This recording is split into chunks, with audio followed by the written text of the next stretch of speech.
ఆంధ్ర పత్రిక దాని ఎడిటోరియల్ పైన ఒక చక్కని భారత పద్యం రాస్తారండి.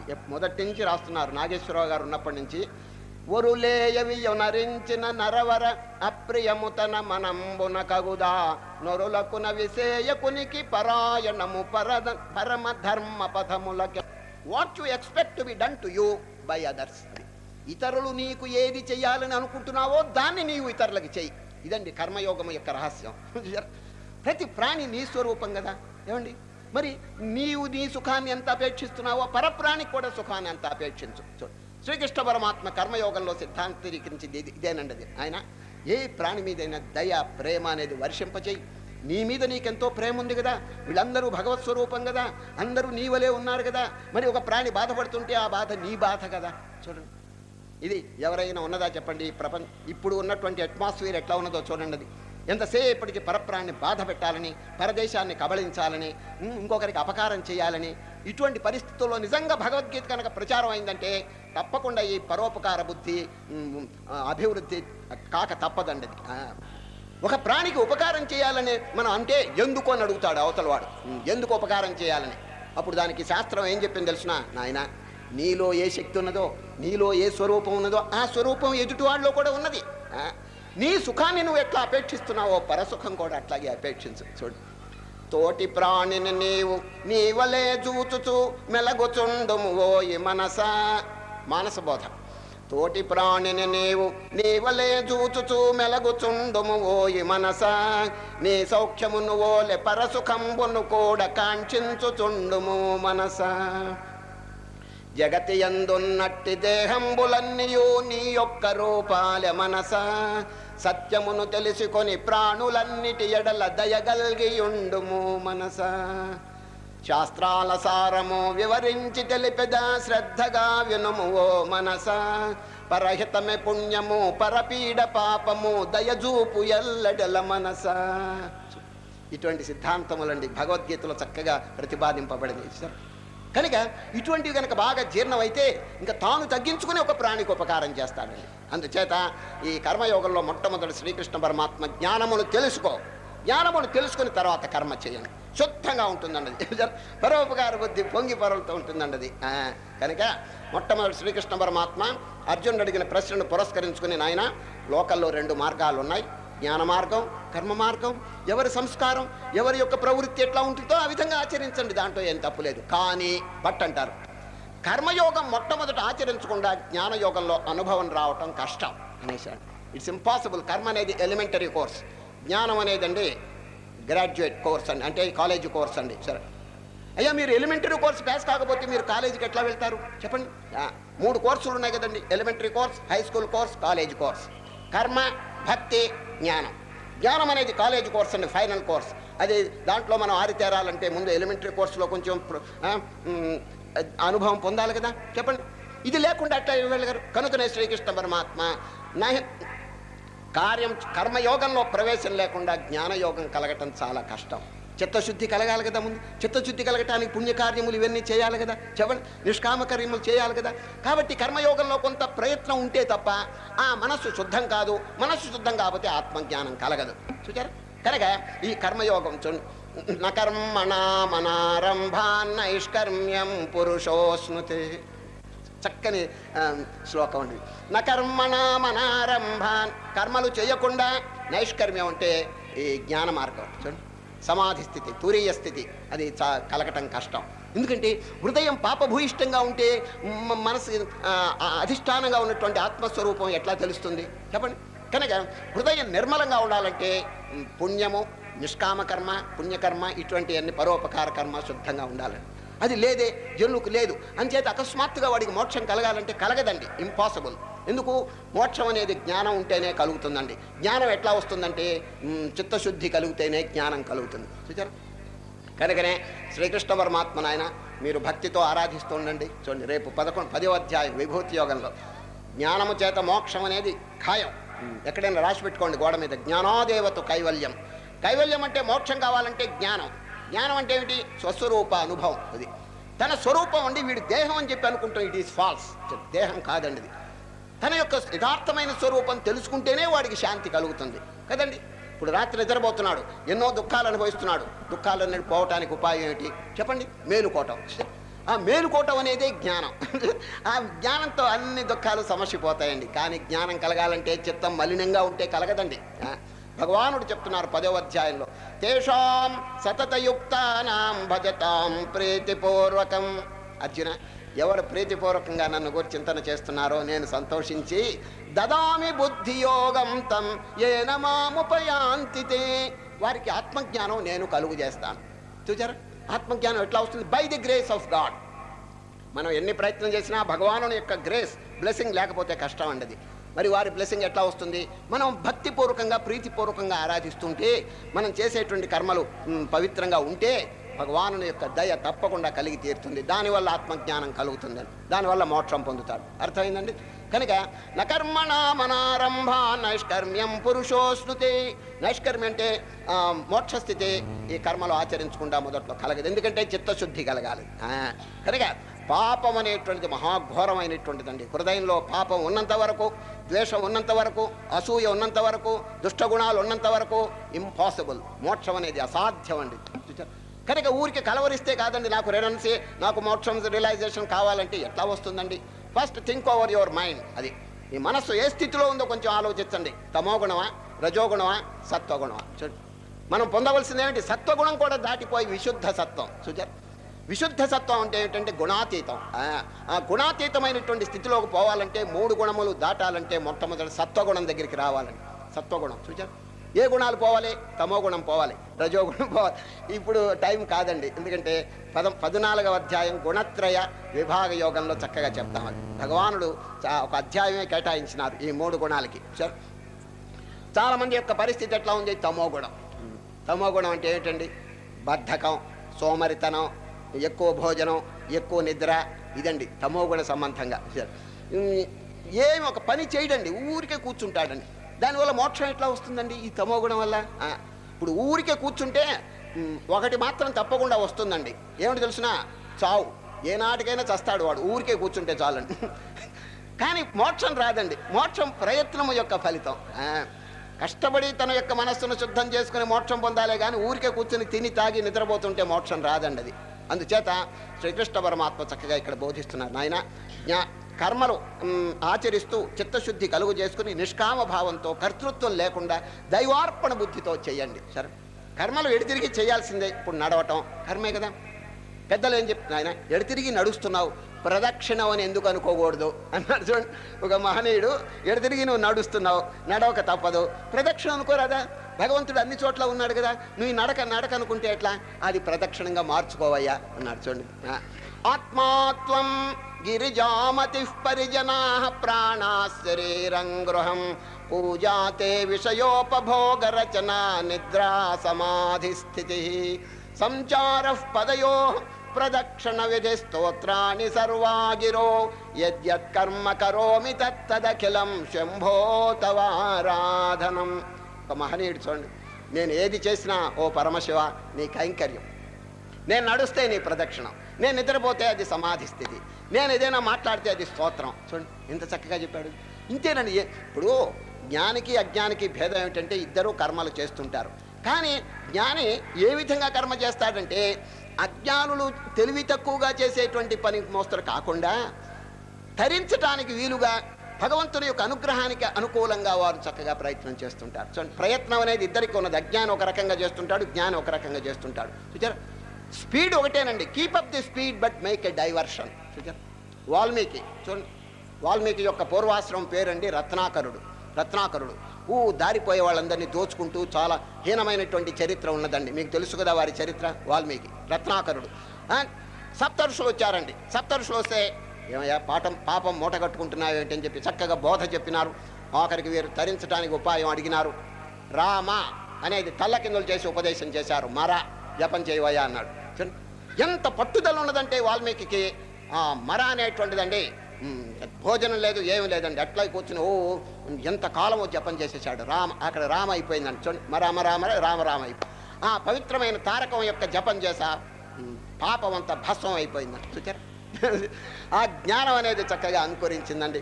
ఆఖరికి ఆది కవీశ్వరుడుగా రామాయణం రాసినటువంటి మహాకవిగా పేరు పొందినాడండి. చూచారు, ఇంత మార్పు ఎక్కడి నుంచి వచ్చింది చెప్పండి. ఇది ఎవరిని కూడా మీరు తక్కువ అని చెప్పి చెప్పకూడదని భగవద్గీత యొక్క ఆదేశం అండి.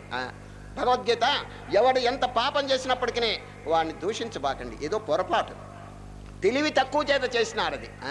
అపి చేదసి పాపేభ్య సర్వేభ్య పాపకృత్తమః. సూపర్లేటివ్ డిగ్రీ వాడారండి కృష్ణ పరమాత్మ రేపు 4వ అధ్యాయం. అపి చేదసి పాపేభ్య సర్వేభ్య పాపకృత్తమః సర్వం జ్ఞానప్లవేనైవ వృజినం సంతరిష్యసి. అర్జున, మహాపాప సముద్రం సంపాదించిన జ్ఞానం అనే నావ తెచ్చుకోవయ్యా, అవలీలగా ఈ పాప సముద్రం దాటివేయుచున్నా. చూడండి ఎంత ధైర్యం చెప్పిన. పాపం చెయ్యమని కాదు, ఏదైనా పొరపాటు గ్రహపాటున పాపం చేసినా ఇక అధైర్యపడవద్దు. ఇక మీదట ఆ పాపం కడిగి వేసుకుని పుణ్యంలో అడుగుపెట్టు. చూచారు, జ్ఞానంలో అడుగు పెట్టండి. అదండి మహనీయులు ఏం చెప్పినారు.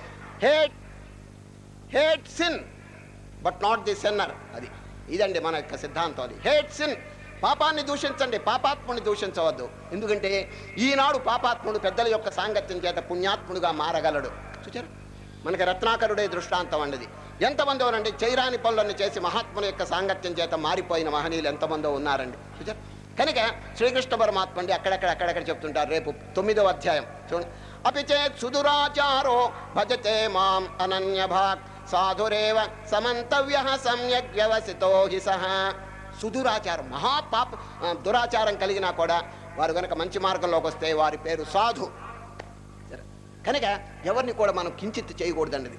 స్వామి వివేకానంద ఎంత గంభీరంగా చెప్పారు చూడండి. అపి చేదసి పాపేభ్య సర్వేభ్య పాపకృత్తమః సర్వం జ్ఞానప్లవేనైవ వృజినం సంతరిష్యసి. ఓ అర్జున, మహాపాప సముద్రం సంపాదించిన జ్ఞానం అనే నావ తెచ్చుకోవయ్యా, అవలీలగా ఈ పాప సముద్రం దాటివేయుచున్నా. చూడండి ఎంత ధైర్యం చెప్పిన. పాపం చెయ్యమని కాదు, ఏదైనా పొరపాటు గ్రహపాటున పాపం చేసినా ఇక అధైర్యపడవద్దు. ఇక మీదట ఆ పాపం కడిగి వేసుకుని పుణ్యంలో అడుగుపెట్టు. చూచారు, జ్ఞానంలో అడుగు పెట్టండి. అదండి మహనీయులు ఏం చెప్పినారు. Hate sin but not the sinner. అది ఇదండి మన యొక్క సిద్ధాంతం. అది హేట్ సిన్, పాపాన్ని దూషించండి, పాపాత్ముని దూషించవద్దు. ఎందుకంటే ఈనాడు పాపాత్ముడు పెద్దల యొక్క సాంగత్యం చేత పుణ్యాత్ముడుగా మారగలడు. చూచారు, మనకి రత్నాకరుడే దృష్టాంతం అండి. ఎంతమందో రండి చైరాని పనులను చేసి మహాత్ముల యొక్క సాంగత్యం చేత మారిపోయిన మహనీయులు ఎంతమందో ఉన్నారండి. చూచారు, కనుక శ్రీకృష్ణ పరమాత్మ అండి అక్కడెక్కడ చెప్తుంటారు. రేపు 9వ అధ్యాయం చూడండి. అపి చేత్ సుదురాచారో భజతే మాం అనన్యభాక్ సాధురేవ సమంతవ్య సమ్యక్ వ్యవసితో హి సహ. సుదురాచారం, మహాపాప దురాచారం కలిగినా కూడా వారు కనుక మంచి మార్గంలోకి వస్తే వారి పేరు సాధు. కనుక ఎవరిని కూడా మనం కించిత్ చేయకూడదండి. స్వామి వివేకానంద ఎంత గమ్ముతున్నారు. నాయన, పుణ్యం కనుక తెచ్చుకుంటే పాపం దగ్ధం అయిపోతుందని స్పష్టంగా చెప్పేశారండి. సరే, పాపం చేయమని కాదు, ఇదివరకు చేసినటువంటి పాపం దాని గురించి ఊరికి ఏడుస్తుంటే లాభం లేదండి. బ్రింగ్ యువర్ పుణ్యం పాజిటివ్. ఆ పాజిటివ్ పుణ్యం కనుక తెచ్చుకుంటే నెగటివ్ పాపం ఎగిరి అవతల పోతుంది. దానికి ప్రమాణం 7వ అధ్యాయం.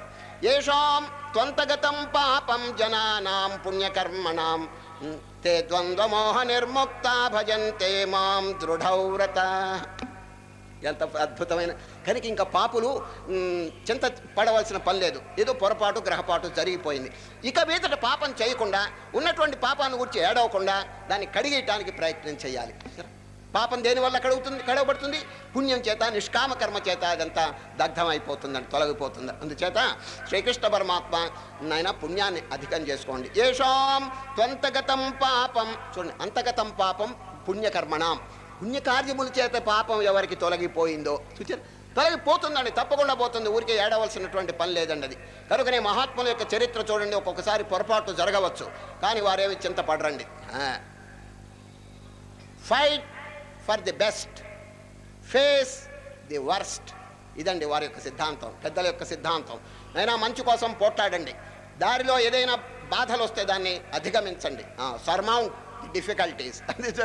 డిఫికల్టీస్ వచ్చినాయని ఎవరు ఈ మూలగవలసిన పని లేదండి. అది fight for the best, face the worst.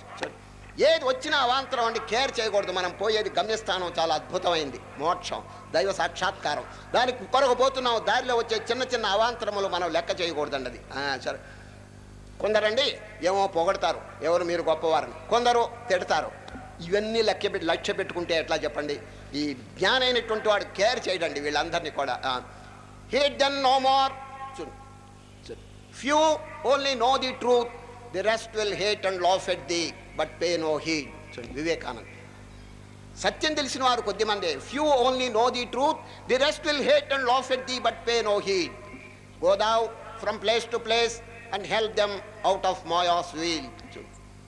కొందరే సత్యమెరుంగుచుందురిలను కాని తక్కిన వారలు ఘనుడ నిన్ను చేరి నవ్విన లక్ష్యం బొసేయబోకు. మిత్రుడా ఎల్ల కడలకు బోయిపోయి మోదమున కై వెదకక ఖేదమునకు భయపడకయుండి రెంటిని వదలచనుచు మాయ తెరదీసి జనుల తమమ్ము బాపి ఎతిపాడుము కంఠము ఎత్తిపాడు యతివరాధీర ఓం తత్సదనుచుబాడు. సాంగ్ ఆఫ్ ది సన్యాసన్ 13 పద్యాలు రాసినారండి వివేకానంద. ఇంగ్లీష్లో అద్భుతంగా ఉంటాయి. దాని పేరు Yatigeetham, the song of the Sannyasin. వారు ఇదే చెప్పినారండి, నాయన కేర్ చేయబాకండి. ఏదో రకరకాలుగా అంటుంటారు, ఇవన్నీ మనం మనసులో పెట్టుకుంటే ఎట్లా? ముందుకు పోతుండాలండి, సాగిపోతుండాలి. మన గమ్యస్థానం చాలా గంభీరమైందండి. ఏమండి, ఈ దారిలో వచ్చిన అవాంతరములన్నీ కేర్ చేయకూడదండి. కనుకనే ఈరోజు శ్రీకృష్ణ పరమాత్మ కర్మయోగాన్ని బోధిస్తూ అర్జున జ్ఞానము కర్మ 2 మార్గాలు.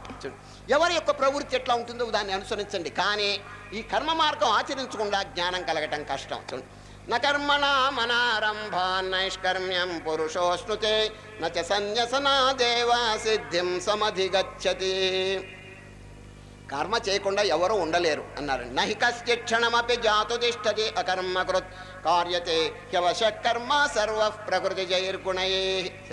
కానీ కొందరు ఏం చేస్తారో చూడండి, 2 రకాలు చెప్పుకొచ్చారు. కొందరు తాత్కాలికమైనటువంటి ఆవేశాలు, తాత్కాలికమైనటువంటి వైరాగ్యాలు కలిగి ఇళ్లలో నుంచి వెళ్ళిపోతారటండి. కొందరు వెళ్ళిపోయి ఏకాంతంలో కూర్చుని ఏమో పెద్ద వైరాగ్యం కలిగినట్టు నటిస్తారండి. దాన్ని శ్రీకృష్ణ పరమాత్మ ఖండిస్తున్నారండి. సార్ ఇప్పుడు జరగటం లేదండి. అక్కడక్కడ ఇళ్లలో ఏదో పోట్లాడుకునో లేకపోతే ఏదో కలహాలు పెట్టుకునో వదిలిపోతారండి, ఎక్కడికో పోతారు. పాపం ఇంట్లో వాళ్ళంతా బాధపడుతుంటారు. ఆయన అక్కడ చేసింది ఏమిటి? ఏం లేదండి, మోక్షం కలగదండి. అక్కడ ఏకాంతంలోకి వెళ్తే మనస్సు ఎట్లా ఎక్కడ ఉంటుందండి? శరీరం ఆశ్రమంలోనో మఠంలోనో ఎక్కడో ఉండొచ్చుగాక, మనస్సు అదే శ్రీకృష్ణ పరమాత్మ నిలదీసి అడుగుతున్నారండి. కర్మేంద్రియాణి సంయమ్య. కర్మేంద్రియములు అంటే ఏంటి చెప్పండి? చేతులు కాళ్ళు ఇవన్నీ కర్మేంద్రియాలు. అది సంయమ్య. ఒక చోట కూర్చుని కొండ గుహలోనో లేకపోతే ఆశ్రమంలోనో ఈ కాళ్ళు చేతులు బిగబెట్టుకుని ఇట్లా కూర్చున్నాడు. But what about the mind? మనస్సు ఎట్లా ఉంటుందని అడుగుతున్నారు కృష్ణ పరమాత్మ. కర్మేంద్రియాన్ని సంయమ్య యాస్తే మనసా స్మరన్ ఇంద్రియార్థాన్ విమూఢాత్మ మిథ్యాచార సౌచ్యతే. దొంగ నాటకం అన్నాడు. అక్కడ కూర్చుని ఏకాంతంలో కాళ్ళు బిగబెట్టుకుని చేతులు బిగబెట్టుకుని కొండ గుహలో కూర్చుని నా ఇంట్లో వాళ్ళంతా ఏం చేస్తుంటారు, ఇదే గొడవ అండి. అక్కడ ఏ జాడీలో ఏ పచ్చడి ఉంది అది కూడా జ్ఞాపకం పెట్టుకుంటాడు వాడు.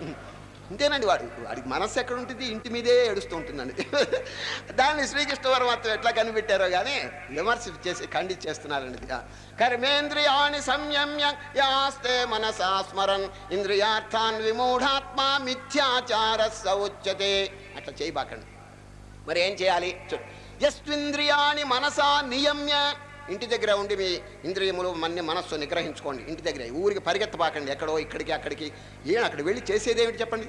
ఇంకా మీరు ఎక్కడైనా ఆశ్రమాలకు వెళ్ళాలంటే అప్పుడప్పుడు వెళ్ళి ఒక వారం రోజులు ఆశ్రమాల్లో ఉండి అక్కడ ఉన్న డిసిప్లిన్, అక్కడ ఉన్న క్రమశిక్షణ బాగా అభ్యసించి తర్వాత ఇంటి దగ్గరికి వచ్చి దాన్ని అమల్లో పెట్టండి. సరే, ఇది చాలా మంచిదండి.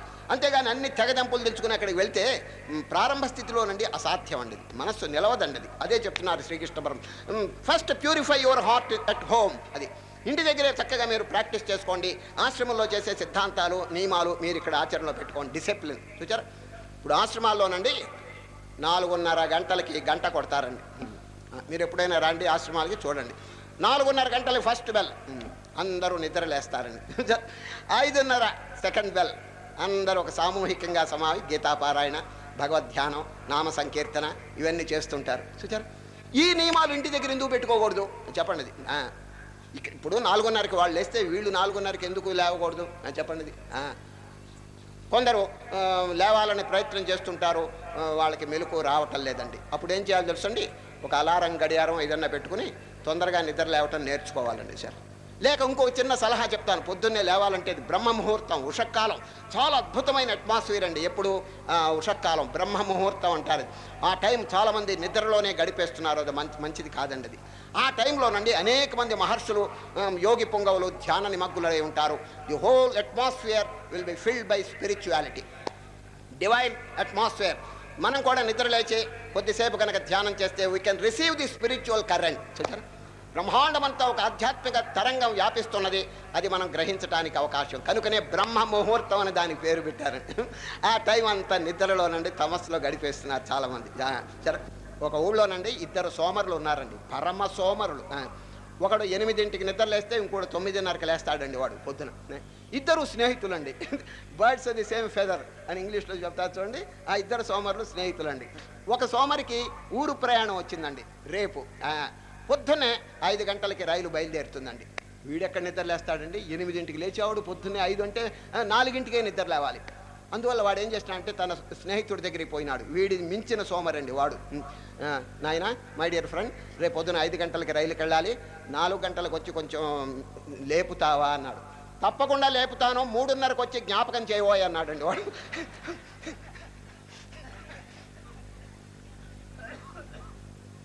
పరమ సోమరి. ఈ విధంగా ఉషక్కాలం అంతా నాశనం చేసేటువంటి రకాలు చాలామంది ఉన్నారండి. అట్లా కాదండి. ఇదంతా ఎందుకు చెప్తున్నానంటే శ్రీకృష్ణ పరమాత్మ త్వరపడి మీరు ఎక్కడికి వెళ్ళబాకండి. యస్త్వింద్రియాని మనసా నియమ్య, ఇంటి దగ్గరే కొంచెం బాగా ప్రాక్టీస్ చేయండి. ఆరభతే అర్జున కర్మేంద్రియై కర్మయోగమసక్త సవిశిష్యతే. మనస్సుని జ్ఞానేంద్రియములను కొంచెం జాగ్రత్తగా నిగ్రహించాలి. కర్మేంద్రియాలు నిగ్రహించడం పెద్ద కష్టం కాదు. కర్మేంద్రియం అంటే చేతులు కాళ్ళు ఎవడైనా బెగబెట్టుకుని కూర్చోవచ్చండి, అది పెద్ద గొప్ప కాదు. మనస్సులో ఉండే మాలిన్యం పోవాలంటే ఇట్ టేక్స్ టైం.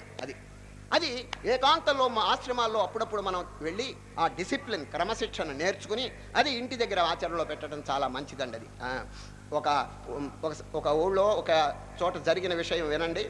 ఒక ఆయన అండి ఇంట్లో పోట్లాడి ఆశ్రమానికి పరిగెత్తికి వెళ్తే ఎట్లా వెళ్ళాడు తెలుసండి? గృహస్థాశ్రమంలో ఉన్నవాడండి ఒక ఆయన.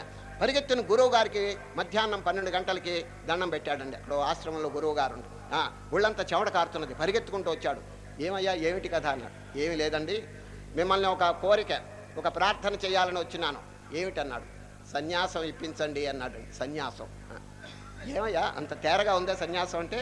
అసలు ఎవరు నీవు, ఎందుకు వచ్చినావు, సన్యాస సంకల్పం నీకు ఎందుకు కలిగింది చెప్పవయ్యా అన్నాడు. స్వామి క్షమించండి, అవన్నీ ఆ గొడవలన్నీ మీకెందుకు, అడిగాను ఇవ్వండి అన్నాడు. అట్లా ఇవ్వరయ్యా, సన్యాసం అనేది అట్లా ఊరికే ఇవ్వరు, విషయం ఏమిటో చెప్పు, నీకెందుకు ఈ మార్పు కలిగింది మనసులో. అప్పుడు చెప్పాడండి, ఇంట్లో మా కుటుంబం వాళ్ళతో పేచీలు వచ్చింది, కలహాలు వచ్చినాయి, నాకు మనసు విరక్తి పుట్టిపోయి ఇక్కడికి పరిగెత్తుకొచ్చాను, సన్యాసం ఇప్పించండి అన్నాడు. అయితే నేను సన్యాసం ఇస్తాననుకో, మళ్ళా నువ్వు ఇంటి మొహం పెట్టవా అన్నాడు. అప్పుడండి గయోపాఖ్యానులు పద్యం చెప్తాడండి. జలనిధులింకుగాక కులశైలములేడును గ్రుంకుగాక ఇంటి గడప తొక్కను అన్నాడండి.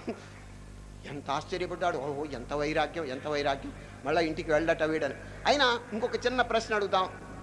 ఏమయ్యా, నేను నీకు సన్యాసం ఇస్తాననుకో, మీ ఇంటి వాళ్ళు నువ్వు ఇక్కడ ఉన్నావని చెప్పి తెలుసుకుని ఇక్కడికి పరిగెత్తుకు వస్తారనుకో, మిమ్మల్ని ప్రార్థన చేస్తారనుకోండి, ఏదో పొరపాటు జరిగింది రాండి ఇంటికి అని చెప్పి మిమ్మల్ని అడుగుతారనుకోండి, అప్పుడు ఏం చేస్తారు అని అడిగాడు. అప్పటి సంగతి ఆలోచించుకోవచ్చులేండి అన్నాడండి.